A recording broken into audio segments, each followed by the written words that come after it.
बता रहा हूँ, समझिए ये ट्रिक की तरह याद रख लीजिए। SDM RCB, अभी IPL का मैच चल रहा है तो RCB की जगह याद कर लीजिए RCD। हेलो एवरीवन, आज हम लोग cell the unit of life में ओवरव्यू ऑफ सेल देखेंगे। तो ओवरव्यू ऑफ सेल में सबसे पहले हमें यूकारियोटिक न्यूक्लियस देखना है। तो ये हमारा क्या है, यूकारियोटिक न्यूक्लियस का डायग्राम है। तो डायग्राम हमें बहुत कुछ बताता है उसके बारे में। तो सबसे पहले ये हमें क्या दिख रहा है, डबल लेयर दिख रहा है। इसका मतलब न्यूक्लियस जो होता है डबल लेयर बाउंडेड होता है। न्यूक्लियस क्या होता है, डबल लेयर बाउंडेड होता है। यूकारियोटिक न्यूक्लियस, प्रोकारियोटिक का सिंगल लेयर होता है, लेकिन यूकारियोटिक न्यूक्लियस क्या होता है, डबल लेयर बाउंडेड होता है। ओके, इसको हम लोग क्या कहेंगे, आउटर एनएम मतलब न्यूक्लियर मेम्ब्रेन। ये क्या हो गया, आउटर न्यूक्लियर मेम्ब्रेन। ये क्या हो गया, इनर न्यूक्लियर मेम्ब्रेन। ये हो गया आउटर न्यूक्लियर मेम्ब्रेन, ये हो गया इनर न्यूक्लियर मेम्ब्रेन। यूकारियोटिक में न्यूक्लियस क्या होता है, डबल होता है। अब ये हमारा क्या है, तो ये हमारा है न्यूक्लियोलस। क्या है गाइस, ये हमारा न्यूक्लियोलस है। तो अब न्यूक्लियोलस क्या होता है ये हमें अभी नहीं देखना है, आने वाले चैप्टर में हम लोग न्यूक्लियोलस समझ लेंगे कि आखिर ये न्यूक्लियोलस क्या होता है। तो ये न्यूक्लियस में हमारा डबल लेयर होता है, outer nuclear membrane, inner nuclear membrane, और ये हमारा है क्रोमोसोम। तो यूकारियोटिक न्यूक्लियस में क्रोमोजोम होता है, और क्रोमोजोम के अंदर डीएनए होता है, और डीएनए हमारा क्या है, जेनेटिक मटेरियल है। तो आपको याद रखना है कि यूकारियोटिक न्यूक्लियस डबल लेयर होता है, बाहर वाला आउटर न्यूक्लियर मेम्ब्रेन, अंदर वाला इनर न्यूक्लियर मेम्ब्रेन, उसमें एक न्यूक्लियोलस होता है। और न्यूक्लियस के अंदर क्रोमोजोम होता है, मतलब न्यूक्लियस के अंदर क्रोमोजोम, क्रोमोजोम के अंदर डीएनए होता है, और जो डीएनए होता है वो जेनेटिक मटेरियल होता है। तो यहाँ पे हमारा क्या है, डीएनए। ये क्या है, क्रोमोजोम के अंदर क्या है, डीएनए प्रेजेंट है। ये हमारा क्रोमोजोम है। फुल एक क्रोमोजोम का मैं आपको डायग्राम बताता हूँ। यहाँ पे हमारा क्या है, ये क्रोमोजोम। अब यहाँ पे फुल क्रोमोजोम का डायग्राम बताते हैं। तो चलिए, सबसे पहले ये हमारा क्या है, double standard linear DNA. Okay, ये हमारा डबल स्टैंडर्ड लीनियर डीएनए है। तो कोई पूछे कि यूकारियोटिक न्यूक्लियस में हमारा डीएनए कैसा होता है, तो डबल स्टैंडर्ड होता है, लीनियर होता है। क्या होता है, डबल स्टैंडर्ड होता है और लीनियर डीएनए होता है। यूकारियोटिक न्यूक्लियस में डबल स्टैंडर्ड और लीनियर डीएनए होता है। इसी में हमारा स्मॉल, मतलब इसी पे हमारा क्या प्रेजेंट होता है, हिस्टोन प्रोटीन होता है। हिस्टोन प्रोटीन होता है जो हमारा क्या करता है, पैकेजिंग ऑफ डीएनए का काम करता है। और ये कैसा होता है, बेसिक इन नेचर होता है। इसका नेचर कैसा होता है, इसका नेचर होता है बेसिक नेचर। और इसी पे थोड़ा सा अमाउंट में, ज़्यादा इसमें अमाउंट में नॉन हिस्टोन प्रोटीन प्रेजेंट होता है। क्या होता है, नॉन हिस्टोन प्रोटीन, लेकिन उसका नेचर कैसा होता है, एसिडिक इन नेचर होता है। और कुछ स्मॉल अमाउंट में होता है आरएनए।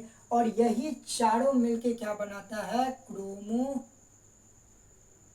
बनाता है। क्या बनाता है, क्रोमोजोम बनाता है। तो सबसे पहले यूकारियोटिक न्यूक्लियस, बस इतना ही है, बस ध्यान से सुनिए। Eukaryotic nucleus double layer bounded होता है या सिंगल लेयर बाउंडेड होता है। तो eukaryotic nucleus double layer bounded होता है, बाहर वालों को आउटर न्यूक्लियर मेम्ब्रेन, अंदर वालों को inner nuclear membrane. Eukaryotic nucleus के अंदर हमारा न्यूक्लियोलस होता है। न्यूक्लियोलस के और अलावा उसके क्या होता है, क्रोमोजोम होता है। तो यहाँ पे हमारा लास्ट डायग्राम है क्रोमोजोम का। तो क्रोमोजोम के अंदर जो डीएनए प्रेजेंट होता है क्या होता है, डबल स्टैंडर्ड और लीनियर। डीएस मतलब डबल स्टैंडर्ड, आप लोग लिख सकते हैं, अगर नहीं याद रहेगा तो डीएस मतलब डबल स्टैंडर्ड। और उसमें हिस्टोन प्रोटीन होता है जो बेसिक इन नेचर होता है। नॉन हिस्टोन प्रोटीन होता है, एसिडिक इन नेचर होता है। हिस्टोन प्रोटीन का क्या काम होता है, पैकेजिंग ऑफ प्रोटीन करता है। और यहाँ पे हमारा क्या है, ये आरएनए है, और यहाँ पे स्मॉल अमाउंट में आरएनए प्रेजेंट होता है। और यही चारों मिलकर क्या बनाता है, क्रोमोजोम बनाता है। तो यूकारियोटिक न्यूक्लियस के अंदर क्रोमोजोम प्रेजेंट होता है, क्रोमोजोम के अंदर डीएनए प्रेजेंट होता है। डीएनए क्या है, जेनेटिक मटेरियल है। अब मैं आपको एक कुछ समझिए, ये फैक्ट समझाता हूँ। डीएनए क्या है, 2.2 मीटर का है, और न्यूक्लियस का साइज क्या है, 10⁻⁻6 मीटर। मैंने आपको कहा कि न्यूक्लियस के अंदर डीएनए है, मतलब यूकारियोटिक न्यूक्लियस के अंदर डीएनए। यूकारियोटिक मतलब प्लांट एनिमल के अंदर, प्लांट एनिमल के न्यूक्लियस के अंदर डीएनए है। तो डीएनए का साइज जो है 10⁻⁻6 मीटर है। और डीएनए, सॉरी, न्यूक्लियस का साइज 10⁻⁻6 मीटर है, और डीएनए का साइज 2.2 मीटर है। तो आखिर ये डीएनए न्यूक्लियस के अंदर आया कैसे, ये तो साइज में बड़ा है। तो ये हमारा फोल्डिंग स्ट्रक्चर में प्रेजेंट होता है। कैसे स्ट्रक्चर में प्रेजेंट होता है, फोल्डिंग में होता है। अगर एक सूट केस जितना साइज का होता है उससे ज़्यादा आप उसमें सामान रखते हैं, क्यों रखते हैं, क्योंकि आप उसमें कपड़े को फोल्ड करके रखते हैं, तो वैसे ही डीएनए जो होता है न्यूक्लियस के अंदर फोल्डिंग स्टेट में प्रेजेंट होता है, इसलिए उसे साइड में बड़ा होने के बावजूद भी ये हमारा इसके अंदर प्रेजेंट होता है। तो ये था हमारा यूकार्योटिक न्यूक्लियस। अब हम लोग आएंगे प्रोकार्योटिक न्यूक्लियस पे।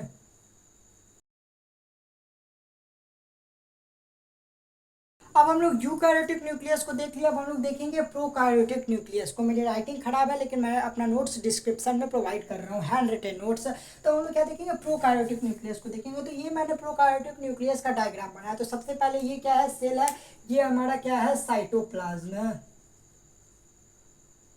अब यहाँ पे हमें न्यूक्लियस तो कुछ नहीं दिख रहा है, हमारा क्या दिख रहा है, न्यूक्लियस हमारा नहीं दिख रहा है। तो प्रोकार्योटिक न्यूक्लियस लिखिए, पहला पॉइंट बना के ये लिखिए कि प्रोकार्योटिक न्यूक्लियस में न्यूक्लियस जो होता है वेल डिफाइंड नहीं होता है। प्रोकार्योटिक न्यूक्लियस में न्यूक्लियस जो होता है नॉट वेल डिफाइंड, अच्छे से डिफाइंड नहीं होता है, जिसकी वजह से हम लोग कह सकते हैं कि उनमें ट्रू न्यूक्लियस जो होता है एब्सेंट होता है। प्रोकार्योटिक न्यूक्लियस में ट्रू न्यूक्लियस क्या होता है, एब्सेंट होता है, वो प्रेजेंट नहीं होता है। अब हमने जाना था कि यूकार्योटिक न्यूक्लियस डबल लेयर्ड होता है, इसमें न्यूक्लियर मेम्ब्रेन होता है, inner nuclear membrane, outer nuclear membrane. तो प्रोकार्योटिक न्यूक्लियस में हमारा न्यूक्लियर मेम्ब्रेन भी एब्सेंट होता है। सबसे पहले ट्रू न्यूक्लियस भी नहीं है, न्यूक्लियर मेम्ब्रेन भी नहीं है, और जो हमने वहाँ पे न्यूक्लियोलस देखा था, जो बोले थे आगे पढ़ेंगे, इसमें वो न्यूक्लियोलस भी एब्सेंट है, वो भी इसमें नहीं है।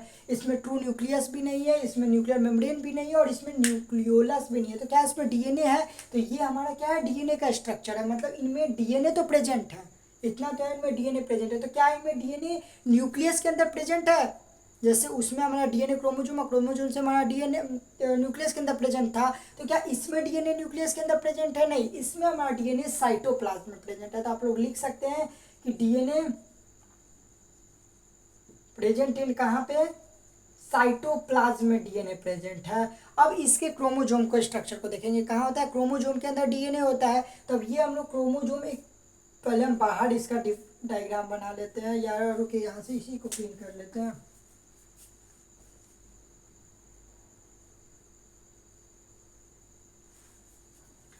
अब यहाँ पे इसके जैसे उसका हम लोग क्रोमोजोम का पूरा डायग्राम बनाए थे, वैसे इसका बनाएंगे, और अंत में मैं रिकैप दूंगा, जो टॉपिक पढ़ा है उसके बाद रिकैप मेरा चलता है। तो इसमें क्या होता है, डबल स्टैंडर्ड होता है, इसमें लीनियर की जगह सर्कुलर होता है, और नेकेड डीएनए होता है। कैसा डीएनए होता है, नेकेड डीएनए। नेकेड डीएनए मतलब क्या होता है, क्योंकि ये न्यूक्लियर मेम्ब्रेन से बाउंडेड है ही नहीं, क्योंकि ये क्या होता है, न्यूक्लियर मेम्ब्रेन से, जैसे उसमें क्या था, न्यूक्लियर मेम्ब्रेन प्रेजेंट था, लेकिन इसमें क्या है, न्यूक्लियर मेम्ब्रेन प्रेजेंट ही नहीं है, जिसकी वजह से क्या है, इसको नेकेड कहते हैं। डबल स्टैंडर्ड है, सर्कुलर है, और नेकेड डीएनए है। उसका कैसा डीएनए था, डबल स्टैंडर्ड और लीनियर डीएनए था। ओके, अब इसमें भी हमारा क्या होता है, नॉन हिस्टोन प्रोटीन प्रेजेंट होता है। तो आपके दिमाग में आया होगा कि आखिर ये हिस्टोन प्रोटीन कहाँ गया, तो इसमें जो होता है हिस्टोन प्रोटीन एब्सेंट होता है, और उसमें क्या था, histone protein basic in nature में था, और non histone protein acidic in nature था। इसमें हिस्टोन प्रोटीन एब्सेंट है, और नॉन हिस्टोन प्रोटीन हमारा क्या है, इसमें बेसिक इन नेचर में है। और यहाँ पे हमारा क्या है, स्मॉल अमाउंट में आरएनए प्रेजेंट है, इसमें भी हमारा स्मॉल अमाउंट में आरएनए प्रेजेंट है, और ये हमारा क्या है, साइटोप्लाज्म है, और यही मिलके हमारा बना देता है क्रोमोसोम। और इस पूरे को क्या कहते हैं, यहाँ पे आप लोग न्यूक्लियोइड कहते हैं। ये आप याद रखिएगा, यहाँ पे अगर आपको समझना नहीं है, ये आगे समझना है। तो यहाँ पे इस पूरे को क्या कहते हैं, न्यूक्लियोइड कहते हैं, और ये हमारा क्या हो गया, क्रोमोजोम हो गया। लेकिन अगर यहाँ पे क्रोमोजोम मैंने डायग्राम बता दिया, तो क्या फॉल्स क्रोमोजोम प्रेजेंट है या ट्रू क्रोमोजोम प्रेजेंट है, तो क्रोमोजोम तो हमारा न्यूक्लियस में प्रेजेंट होता है यूकार्योटिक में, और यहाँ पे ये तो पूरा साइटोप्लाज्म में ही सब कुछ है। तो प्रोकार्योटिक न्यूक्लियस में क्रोमोजोम, फॉल्स क्रोमोजोम प्रेजेंट होता है। ट्रू क्रोमोजोम क्या होता है, ट्रू क्रोमोजोम हमारा क्या होता है, एब्सेंट होता है, ट्रू क्रोमोजोम हमारा नहीं प्रेजेंट होता है। तो अब हम लोग इसको समझते हैं, प्रोकार्योटिक न्यूक्लियस को एकदम दिमाग में बैठाते हैं। सबसे पहले प्रोकार्योटिक न्यूक्लियस का डीएनए क्या होता है, साइटोप्लाज्म में होता है। तो मेरे साथ एकदम रिकॉल करनी चाहिए, प्रोकार्योटिक का न्यूक्लियस क्या होता है, साइटोप्लाज्म में होता है। अब उसके बाद इसका क्रोमोजोम को समझते हैं। तो क्रोमोजोम में जो डीएनए प्रेजेंट होता है वो क्या होता है, डबल स्टैंडर्ड होता है, सर्कुलर होता है, और नेकेड डीएनए होता है, और उसका डबल स्टैंडर्ड लीनियर डीएनए होता है। ओके, उसके बाद हम लोग इसमें हिस्टोन प्रोटीन जो होता है प्रेजेंट नहीं होता है, नॉन हिस्टोन प्रोटीन होता है, लेकिन बेसिक इन नेचर में होता है। लेकिन यूकार्योटिक में non histone protein acidic in nature में होता है, आरएनए होता है, और ये सब मिलकर क्रोमोजोम बनाता है। तो क्या ट्रू क्रोमोजोम प्रेजेंट होता है, नहीं, ट्रू क्रोमोजोम प्रेजेंट नहीं होता है, फॉल्स क्रोमोजोम प्रेजेंट होता है। अच्छा ठीक है, क्या इसमें nuclear membrane, nuclear membrane present होता है? नहीं, न्यूक्लियर मेम्ब्रेन नहीं प्रेजेंट होता है। क्या इसमें न्यूक्लियोलस प्रेजेंट होता है? नहीं, न्यूक्लियोलस भी प्रेजेंट नहीं होता है। क्या इसमें ट्रू न्यूक्लियस प्रेजेंट होता है? नहीं, न्यूक्लियस वेल डिफाइंड नहीं होता है, जिसकी वजह से ट्रू न्यूक्लियस प्रेजेंट नहीं होता है। तो ये हमारा क्या था, प्रोकैरियोटिक न्यूक्लियस। अब हम लोग आते हैं साइटोप्लाज्म पे। अब ये साइटोप्लाज्म क्या है? तो साइटोप्लाज्म का आप लोग थोड़ा सा तो नॉलेज रखते होंगे। ये जो भी हम लोग टॉपिक पढ़ रहे हैं वो पढ़ रहे हैं ओवरव्यू ऑफ सेल। तो मतलब जो सेल के अंदर जो जो कुछ नॉर्मली जो हमें जानकारी मिलना चाहिए आगे समझने के लिए, वही अभी हम लोग यहाँ पे कवर कर रहे हैं, जो हमारा टॉपिक भी बनाया हुआ है एनसीईआरटी में। तो ये क्या है, साइटोप्लाज्म। ओके, अब साइटोप्लाज्म हमारा क्या होता है, सेमी फ्लूइड होता है। ये आपको पता भी होगा, सेमी फ्लूइड रीजन होता है। साइटोप्लाज्म को क्या कर सकते हैं, सेमी फ्लूइड। अगर सेमी फ्लूइड क्या होता है, साइटोप्लाज्म कैसा फ्लूइड होता है, तो साइटोप्लाज्म हमारा सेमी फ्लूइड होता है। जेली लाइक स्ट्रक्चर भी कर सकते हैं। ओके, सेमी फ्लूइड या जेली लाइक स्ट्रक्चर कुछ भी करना। और ये साइटोप्लाज्म क्या प्रोकैरियोटिक में प्रेजेंट होता है या यूकैरियोटिक में प्रेजेंट होता है या दोनों में नहीं प्रेजेंट होता है? तो ये यूकैरियोटिक हमारा क्या होता है, दोनों में प्रेजेंट होता है। तो cytoplasm present in both prokaryotic और यूकैरियोटिक। तो यूकैरियोटिक में मैंने आपको क्या बताया, प्लांट एंड एनिमल बताया। क्या बताया, प्लांट एंड एनिमल। तो प्लांट और एनिमल में ये साइटोप्लाज्म देखिए क्या करता है, प्लांट और एनिमल में ये साइटोप्लाज्म एक्ट करता है। कैसे एक्ट करता है, एक्ट एज सेलुलर एक्टिविटी। अब यहाँ पे कितनों को सेलुलर एक्टिविटी का मतलब नहीं समझ में आया होगा। साइटोप्लाज्म क्या होता है, सेमी फ्लूइड रीजन होता है, या उसको हम लोग कह सकते हैं jelly like structure. Prokaryotic eukaryotic दोनों में प्रेजेंट होता है। यूकैरियोटिक मतलब plant and animal. Plant and animal में कैसे एक्ट करता है, सेलुलर एक्टिविटी की तरह, एक्ट एज सेलुलर एक्टिविटी मतलब केमिकल रिएक्शन। अब इस केमिकल रिएक्शन, सेलुलर एक्टिविटी की जगह आप लोग ऐसे लिख सकते हैं, केमिकल रिएक्शन। केमिकल रिएक्शन जैसे एग्जांपल में आप लोग समझ सकते हैं, प्रोटीन सिंथेसिस। प्रोटीन सिंथेसिस जो हमारा एनाबॉलिज्म हो जाता है। तो सबसे पहले ये समझिए सेलुलर एक्टिविटी, और यही सेलुलर एक्टिविटी, यही केमिकल रिएक्शन सेल को क्या रखता है, which make the cell in living state. तो समझिए यहाँ से क्वेश्चन आपका उठ सकता है कि which make the cell in living state. आपको साइटोप्लाज्म आ जाएगा, न्यूक्लियस आ जाएगा, कुछ भी और भी आ सकता है। तो which make the cell in living state, तो हमारा साइटोप्लाज्म नहीं रखता है। सेल को लिविंग स्टेट में क्यों रखता है, क्योंकि ये सेलुलर एक्टिविटी केमिकल रिएक्शन करता है, जिसकी वजह से सेल हमारा क्या होता है, लिविंग स्टेट में होता है। तो this is enough to talk for cytoplasm. तो साइटोप्लाज्म का एक बार क्विक रिकैप करते हैं। साइटोप्लाज्म क्या होता है, हमारा सेमी फ्लूइड रीजन होता है, जिसको हम लोग जेली लाइक स्ट्रक्चर भी कह सकते हैं। ये हमारा प्रोकैरियोटिक यूकैरियोटिक दोनों प्रेजेंट होता है। Eukaryotic example plant and animal. Plant और एनिमल में साइटोप्लाज्म जो होता है एक्ट एज करता है सेलुलर एक्टिविटी मतलब केमिकल रिएक्शन, और ये केमिकल रिएक्शन सेल को लिविंग रखता है। ये chemical reaction which make the cell in living state. और यहाँ पे हमारा खत्म होता है साइटोप्लाज्म। अब ये साइटोप्लाज्म खत्म हो गया तो हमें आगे क्या पढ़ना है, साइटोप्लाज्म खत्म हो तो आगे हमें सेल ऑर्गेनल पढ़ना है। सेल ऑर्गेनल क्या होता है,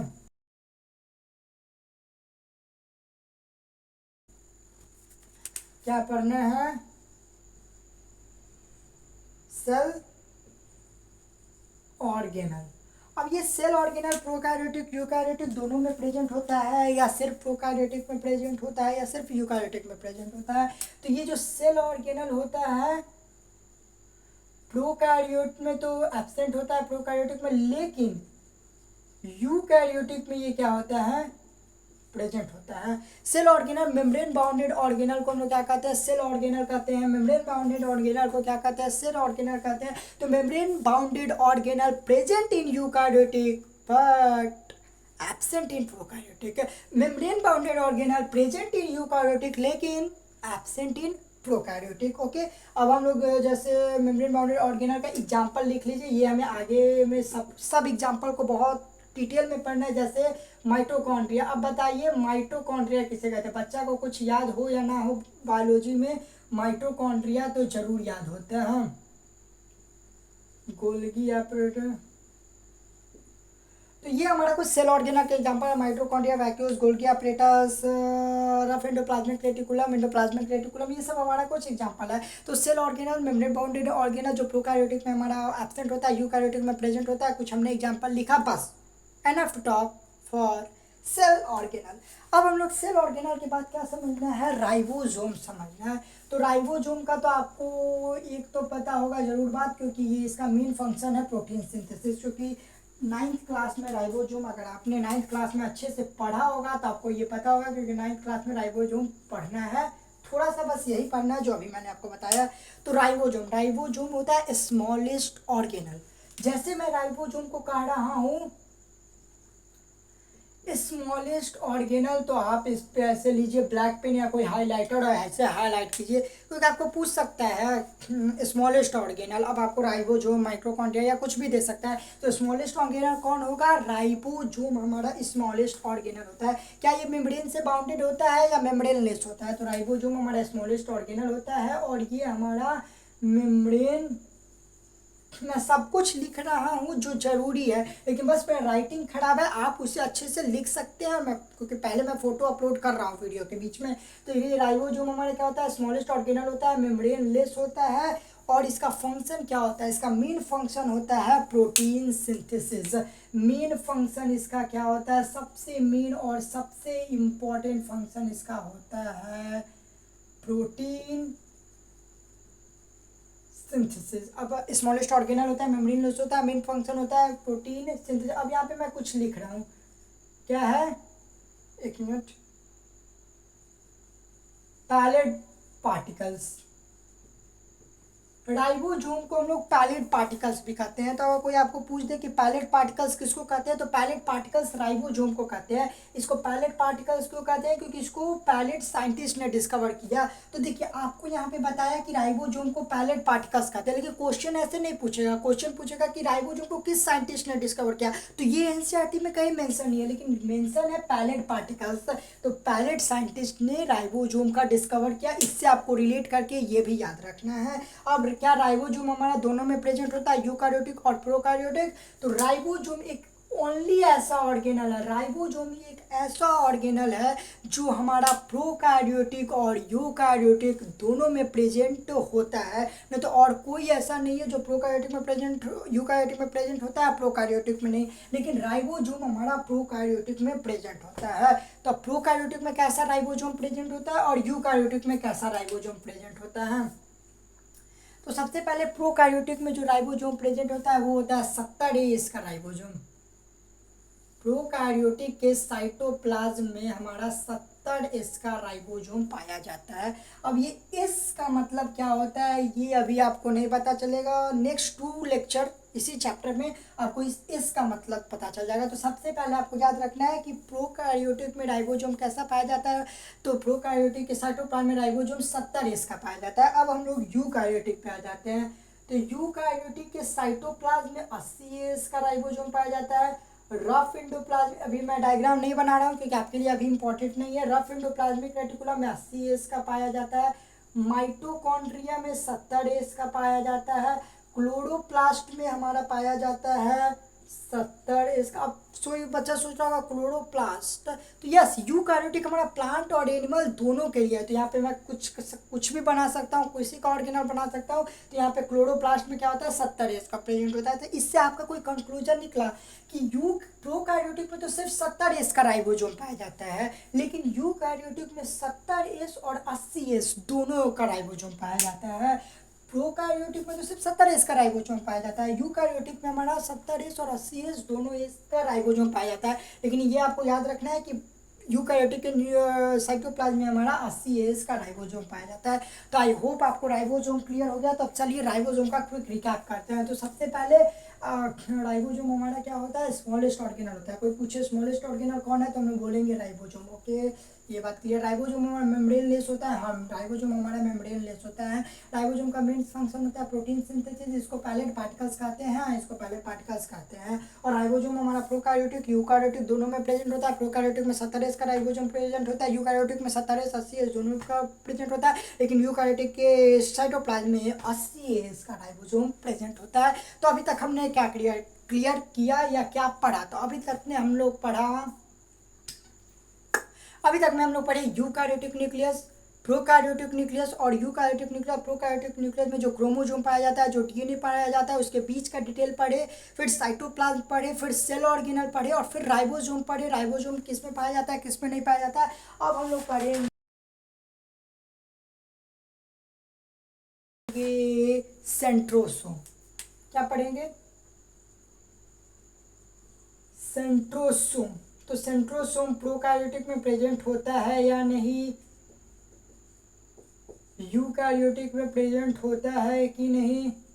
अगर आप लोग में से किसी को लग रहा हो कि मैं थोड़ा ज़्यादा स्पीड पढ़ा रहा हूँ, तो ये ज़्यादा स्पीड नहीं है, ये आपका ओवरव्यू ऑफ सेल का है। सेल का ओवरव्यू लेना है, इसके बारे में आपको कुछ लिटिल नॉलेज होगा और मैं आपको कुछ लिटिल नॉलेज दे रहा हूँ, तो ये थोड़ा स्पीड में भी चलेगा तो चल सकता है। ओके, तो प्रोकैरियोटिक और यूकैरियोटिक में सेंट्रोसोम प्रेजेंट होता है या नहीं। तो सबसे पहले प्रोकैरियोटिक में सेंट्रोसोम प्रेजेंट नहीं होता है और यूकैरियोटिक में सेंट्रोसोम प्रेजेंट होता है। तो क्या यूकैरियोटिक के प्लांट और एनिमल सेल दोनों में हमारा सेंट्रोसोम प्रेजेंट होता है? नहीं, प्लांट सेल में हमारा नहीं प्रेजेंट होता है, हमारा एनिमल में प्रेजेंट, एनिमल में हमारा प्रेजेंट होता है। ओके, एनिमल में प्रेजेंट होता है। तो एनिमल में प्रेजेंट रख के क्या रिलेट, हर एक चीज़ को रिलेट कीजिए। इसमें रहता है तो इसमें क्यों रहता है, इसमें नहीं रहता तो ऐसे क्यों रहता है। तो आपको ऐसे रटना नहीं पड़ेगा, समझ के ही आपको सब याद रहेगा। तो एनिमल में क्यों प्रेजेंट रहता है, एनिमल में हमारा हेल्प इन क्या करता है, हेल्प इन सेल डिवीजन। क्या करता है, हेल्प इन सेल डिवीजन होता है। तो सबसे पहले सेंट्रोसोम प्रोकैरियोटिक में एब्सेंट, यूकैरियोटिक में प्रेजेंट, हायर प्लांट में एब्सेंट, हमारा एनिमल में प्रेजेंट होता है, जो हमारा मदद करता है सेल डिवीजन में। और एक सेंट्रोसोम में, वन सेंट्रोसोम में कितना सेंट्रियोल प्रेजेंट होता है, वन सेंट्रोसोम में 2 सेंट्रियोल प्रेजेंट होता है। यहाँ के लिए आप यही याद कर लीजिए, यहाँ के लिए आप क्या कर लीजिए, सिर्फ इतना ही याद कर लीजिए कि वन सेंट्रोसोम में 2 सेंट्रियोल होता है। तो सबसे पहले हमारा, आई होप आपको क्लियर हो गया होगा। अब एक बार क्विक रिकैप करते हैं। सबसे पहले हमारा सेंट्रोसोम प्रोकैरियोटिक में एब्सेंट होता है, यूकैरियोटिक में प्रेजेंट होता है, यूकैरियोटिक में प्लांट में एब्सेंट होता है, एनिमल में प्रेजेंट होता है, एनिमल में प्रेजेंट रख के क्या करता है, हेल्प करता है सेल डिवीजन में। और एक सेंट्रोसोम में हमारा 2 सेंट्रियोल प्रेजेंट होता है। ओह, थक गया। अब हम लोग, जो मैंने आपको बताया था कि प्रोकैरियोटिक और यूकैरियोटिक में बहुत बड़ा डिफरेंस है और बहुत बड़े डिफरेंस को हम लोग क्लियर करेंगे। तो आपको क्या करना है, तो सबसे पहले आपको यहाँ पे लाइन खींचना है ऐसे, यहाँ पे लिखना है प्रोकैरियोटिक। ओहो, यहाँ पे स्पेस ही नहीं मिलता है मुझे। यहाँ पे लिखना है एक्सटर्नल, थोड़ा सा कमी आ सकता है, लेकिन मैं जो पढ़ाऊँगा उससे आगे नहीं आ सकता, ये मुझे कॉन्फिडेंस है। तो प्लीज़ मेरे पढ़ाई को देखिए। तो सबसे पहले प्रोकैरियोटिक और यूकैरियोटिक लिखिए और यहाँ पे हमारा क्या लिखेंगे, अब यहाँ पे सीरीज बाय डालिए। तो मैं यहाँ पे आ गया हूँ। तो आई होप आपको यहाँ से भी सब कुछ दिख रहा होगा, कोई दिक्कत नहीं होगा। तो सबसे पहले एक इसको या इसमें जितना डिफरेंस है वो सब डिफरेंस याद रखना है। तो अब सब डिफरेंस इस नाम के साथ कि ये है, ये है। अब इसमें क्या डिफरेंस है जो अभी लिखा होगा, जैसे हमारा क्या होता है साइज में, डिवीजन में, अब सब में याद रखना है किसमें कैसे होता है। तो मैं आपको एक ट्रिक बता रहा हूँ, समझिए, ये ट्रिक की तरह याद रख लीजिए। इस टीएम आरसीबी, अभी आईपीएल का मैच चल रहा है तो आरसीबी की जगह याद कर लीजिए आरसीडी, एस डीएम आरसीडी, जिससे आपको ये फ्लो याद हो जाएगा। तो ये तो आपको बहुत आसान है, ये आपको याद ही हो जाएगा। तो सबसे पहले साइज की बात करते हैं। तो साइज में हमारा प्रोकैरियोटिक स्मॉल होता है, यूकैरियोटिक हमारा लार्ज होता है। अब डिवीजन, डिवीजन ये फास्ट करता है कि डिवीजन ये फास्ट करता है। डिवीजन हमारा प्रोकैरियोटिक फास्ट करता है इन कंपैरिजन टू यूकैरियोटिक, और हमारा प्रोकैरियोटिक में फास्ट डिवीजन होता है, यूकैरियोटिक में स्लो डिवीजन होता है। और एस डी एम से क्या होता है, मेम्ब्रेन बाउंडेड ऑर्गेनल। एम से हमारा क्या हो रहा है, मेम्ब्रेन बाउंडेड ऑर्गेनल, जिसमें हम लोग सेल ऑर्गेनल, तो वो हमारा क्या हो गया, इसमें एब्सेंट, एब्सेंट को मैं ऐसे मान रहा हूँ, और इसमें क्या होता है प्रेजेंट होता है। मेम्ब्रेन बाउंडेड ऑर्गेनल इसमें एब्सेंट होता है और इसमें क्या होता है प्रेजेंट होता है। अब इस डीएम और बीच में जो है, मैं वो ट्रिक नहीं है, आपको खुद याद हो जाएगा। जैसे कैसे बताता हूँ, histone protein, non histone protein, nucleus,